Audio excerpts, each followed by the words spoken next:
I bet you guys like diffusion, osmosis, and active transport, because why else would you be here? And totally not revising for an exam or anything. If you're revising for an exam, I don't know why you went to my channel. I've sort of dawdled a bit. But, diffusion. I will explain diffusion to you, because it's relatively easy. If say you just have perfume, right? You spray perfume, you wait 10 minutes, the molecules in the perfume will have spread across the room, and that's why you'll smell it a little bit further away than initially. And that is because diffusion, basically what diffusion is say you have a molecule, I'll say sodium. Sodium is a good example. It wants to go from a region of high density of that to a region of lower density. I believe the word you want to use is down a concentration gradient, higher concentration to lower concentration, because it's just, you know, it's a little bit less stress.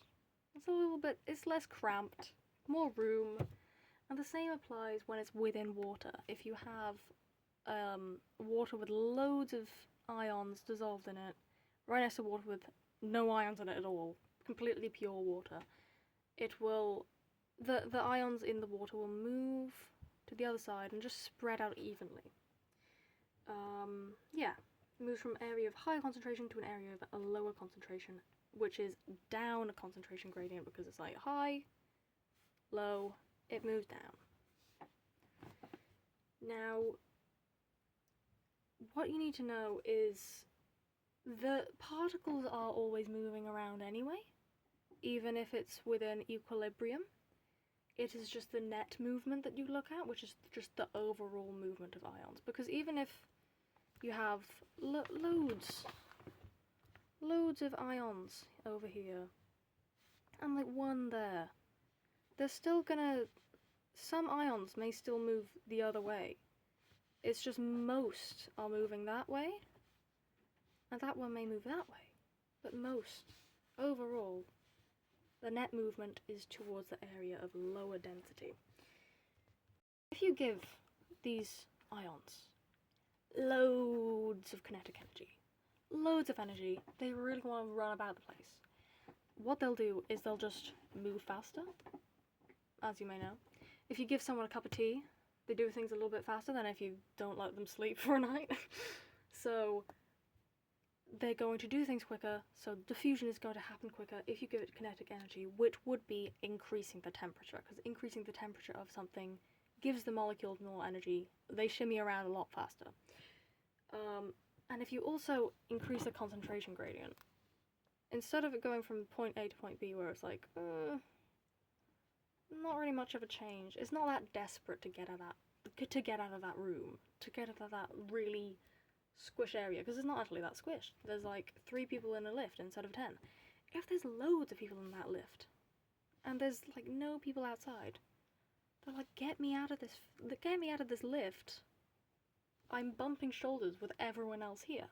They move out way quicker, because, you know, there's a greater difference between the high concentration versus the low concentration. They just want some room for themselves. Now, membranes. Membranes that are selectively permeable will affect diffusion. Say it's selectively permeable membranes, which is linked to osmosis. Then some ions that are too large won't be able to get through, which, if we move on to osmosis, that is specifically through a selectively permeable membrane, but it's the diffusion of water molecules from a region of high water concentration, which is just high concentration, to the region of low water concentration. Same as before, you just specifically say water through a selectively permeable membrane, which is this. You have the little holes. Molecules this big won't be able to go through. If it's this big, it will. And Yeah, it has to include both water and a membrane. So, example here, it is just the same thing as I said before. There's more concentrations of water molecules. That's over here, so the net movement is over there. Some may move that way, but most are moving to the area of lower concentration. And obviously these particles can't really go through, and they can't really leave either. That is osmosis. There's lots of specific examples of osmosis, but I don't think they really mention it here. You just need to be able to explain osmosis. There are examples of different tests, different practicals, but just first know what osmosis is.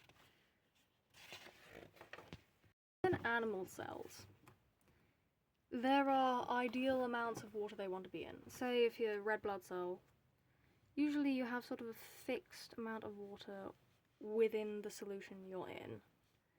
So it's just like a normal concentration of water.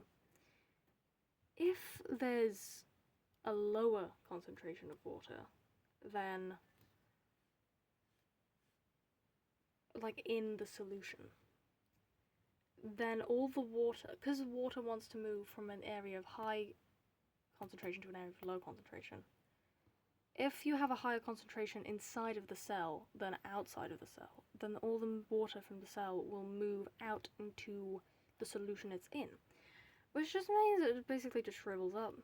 It gets really sad, it shrinks, and it's not really great, is it? You don't really want that happening to your red blood cell. It's not gonna go very well. Same with if there's loads of water on the outside, because the water will be like, oh, there's less water in here. I want to move into the area of lower concentration, which means the cell just gets really turgid. And it can burst if it gets too much water in it, which is also bad. You want a nice medium environment for your cell. Otherwise, your cell is going to explode or shrivel. And that's not good for red blood cells. How the heck are you going to get your oxygen if it's shriveled or exploding?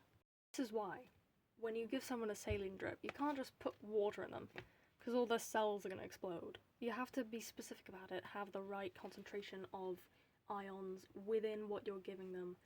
Otherwise, it will not go very well for them. Yeah. Cells have the advantage of having a cell wall, which, you know, animal cells don't have a cell wall, plant cells do. So it sort of holds their shape a lot better than just a cell membrane. So, if it's in, you know, normal environment, you have your normal cell. It's fine. They're sort of moving, water's moving out, equal rate that water is moving in, and your cell is just, well, the word they use for that is flaccid. It is just in its normal state. It's not particularly, it's just how the cell should be, which is, this would be in isotonic solution. If there's, the tonic just means, you know, it basically represents the ions. How much salt, how much, well, ions or molecules in the water. If you have sugar dissolved. No, that was severely ions, I think. Anyway, it's just the stuff in the water. There's, an iso just means, I don't know what specifically iso means, but I believe it's just a normal amount. And that's just the stuff in the water. Hypotonic, if you think hypothermia, there's not much of it. There's not much of the stuff in the water, so it's just a higher quantity of water, less ions in the water. So more water on the outside will be moving into the cell, because the cell has a lower concentration of water because it has more ions in it than the outside does. So that will just, the cell will swell up. It won't burst because of the cell wall holding it in place, but it will become turgid. The water will move into the cell. It'll just be really swollen. If you're in a hypertonic solution, which is the opposite of hypo, there's loads. It's crazy.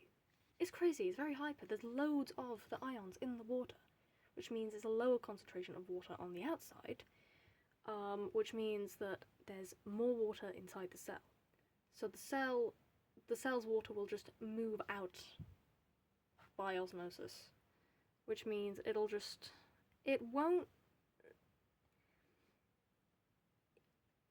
shrivel a bit, but not as much as, like, if you look at that and compare it to that, the cell wall still sort of holds a shape, but the issue is the cell membrane itself will sort of shrivel up, and it'll be like, oh no, I'm so sad.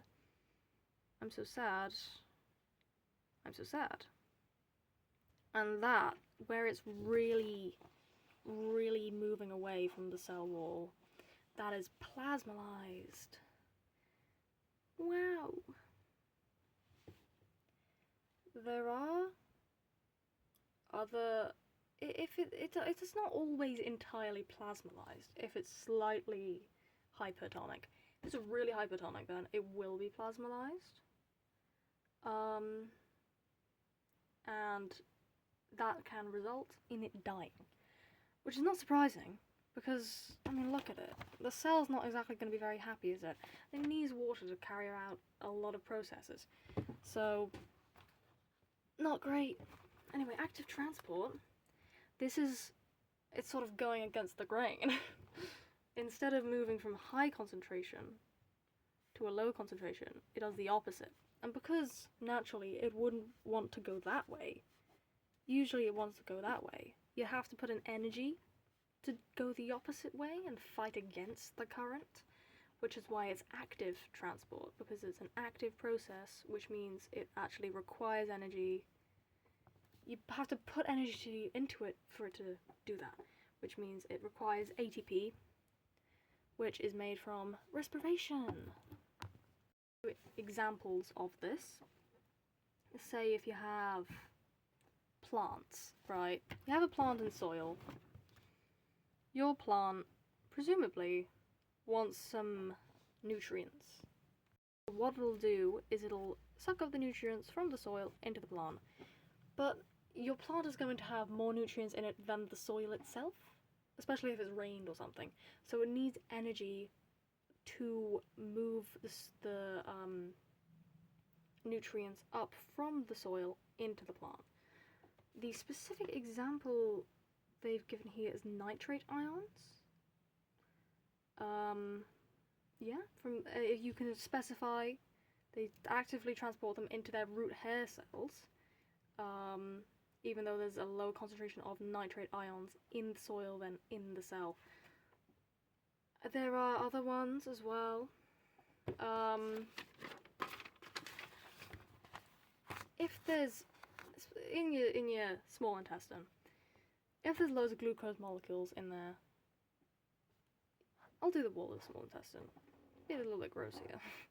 You have glucose. If you have loads of this, if you have glucose times 1 billion, I hope you haven't eaten that much sugar. It's not even 1 billion. Whoa. That is so much sugar. I doubt you have that much glucose in your bloodstream. It's probably just gonna move in by osmosis just fine. If you don't have much glucose in there, you have glucose times 1. You're probably gonna have a little bit more glucose in your bloodstream. So in order to suck in those nutrients, it will need to use active transport, because they would want to be going that way. But you don't really want to be getting rid of your energy, because that would be silly. Because glucose is an important thing to have. You need glucose to carry out life processes. If you don't have any, you're not gonna live very well if you have no glucose in your body ever. In fact, you won't even live for long. And then you have marine algae, where it concentrates iodine in its cells. a million times greater than that is the seawater around them, which is very similar to the plant's roots one, because it is just, it's just another plant example. It's just sucking in all the nutrients. This one's specifically iodine rather than nitrate, which was for the plants. Yeah. So there's a little summary. Diffusion, high to low concentration. Osmosis, high to low concentration. Active transport is the opposite of that, it's low to high concentration. The only one that requires energy is active transport, which is why it's active. The things that must go through a cell membrane are osmosis and transport. You can't exactly... If there's no cell membrane, presumably you're not even in an organism. Where do you get the ATP to do that from? I don't know. ATP flying in the air. No, so that active transport and osmosis goes through cell membranes. And yeah. So diffusion could be an example of diffusion could just be like, I don't know, water and salt. If you pour salt into water. I've written down oxygen passing into the bloodstream through the walls of the alveoli. Because if you're, if you have a bloodstream that doesn't have most oxygen in it, and there's loads of oxygen molecules here, they're gonna move in by, well, that would be osmosis, because that is through a cell membrane. Oh well, it's fine. I'm sure you can make one up. It's hardly like there's not many examples of it in the world. But yeah, that is the entire topic, essentially. There are some practicals, but that's not really something you explain, that's more so something you memorize. So yeah, that is it.